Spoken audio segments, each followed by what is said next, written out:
Alright, in this video I wanted to talk a little bit about the backlash build. So pretty much most players run intellect, endurance, and charisma. A few might run strength instead with winter dryad out there, but for the most part this is the build.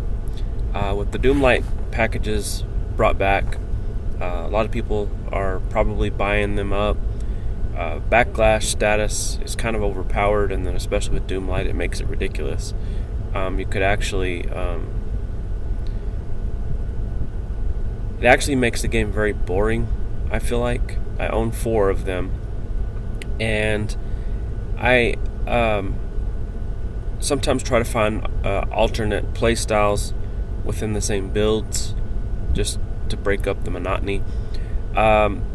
And I've probably talked about this before, but there's some things you can do. You can actually, if you didn't want to use doomlights, just like I said, break up how bored you are. Or if you don't own any doomlights but you wanted to try this specific build, here's some ideas.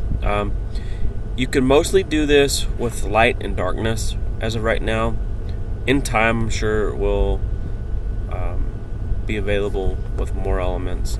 But basically what you're going to do, you can either choose Vampire Subrace or Soul Neko. I think Soul Neko is a little bit better. But what you do is you take the porcelain teapot, like the bronze kettle, which is the light version. There is an earth and there's a darkness version. And you take the same pet that comes with the stuff in that same limited time shop, you toggle it to bleed mode, and then you can take an Elevon guest. So I've got Queen of Gia here. Darkness has Summon Giant Horror, which is a Z token item. There is a darkness version of this and this. You can actually use the Underworld staff. So what you're going to be doing is you're just going to spam click the misc. It's a spell that does no damage other than stats, which the stats come from endurance, and then it tries to inflict paralyze and bleed, and the bleed's pretty strong. I think it's 0.4 or something, which is not too bad. They both land at a pretty high clip. I have the Calamity staff on burn mode, but you could put it on blind mode, and you're doing 3 rounds of blind every time that would grow. I'm doing on burn mode because paralyze is going to end up inflicting so often that the blind part would be a waste. And then I'm going to have Queen of Gia do Elevon. So we've got, it's a lower level monster, but it's a pack monster. It's 4. So I wanted to demonstrate it here just because of the hit points here. I think even though you're not really doing a lot of damage from the misc and the pet and the guest, you're going to still see these hit points melt off very fast because of the bleed and burn stacking. And I think it'll come off faster than you're going to realize, and I think you're going to be able to, at some point you're going to start seeing maybe 3,000 to 4,000 per turn after a few turns would be my guess. For sure, probably 3,000. Now, some of that's going to be buffered by how the pack monsters work. You know, I could do 15,000 damage, but it's only going to take off this 3386 here. So just keep that in mind. But as you're going to see, I'm probably either never going to be attacked because it's a lower level monster, or rarely.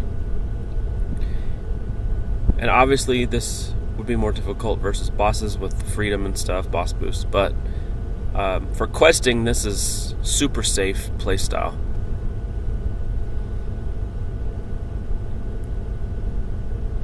Actually missed that time.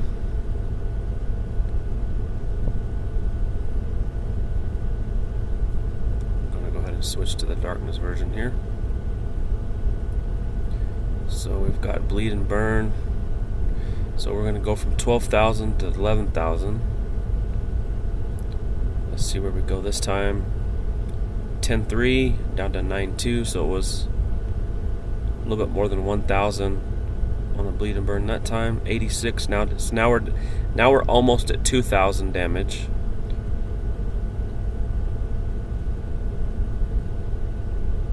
So we're 6,100. Now down to 33. So that's almost 3,000 damage.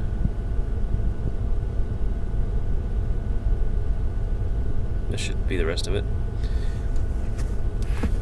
So pretty quick animation with this teapot misc. Like I said, you can melt off hit points so fast.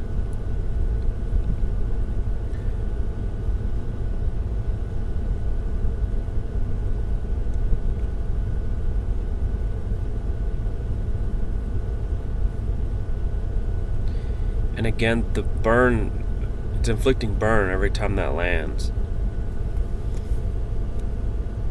So I'm going to try to prime Chaos Orb over to a better light resist. I'm not going to be able to do that this time because my spells are disabled, so I'll just attack this one round.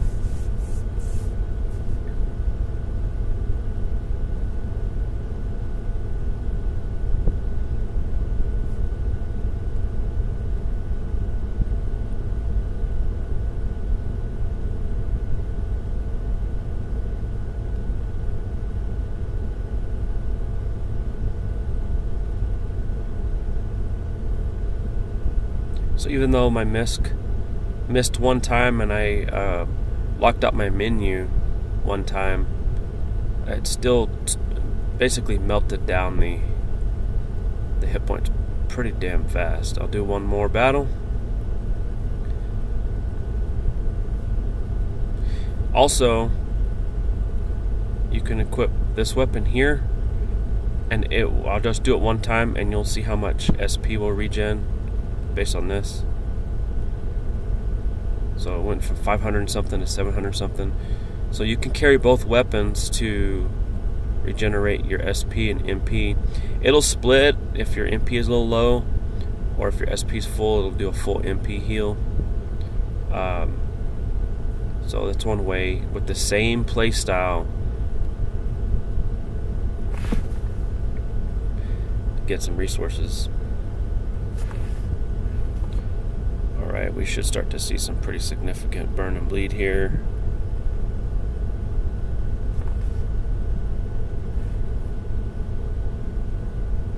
I think bleed started over. There we go.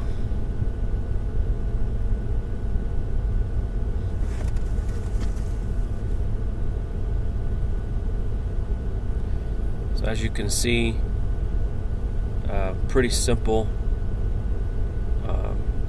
It's just an alternate way to go with Backlash being so overpowered that I feel like players will get bored with it. Anyway, it's just an idea.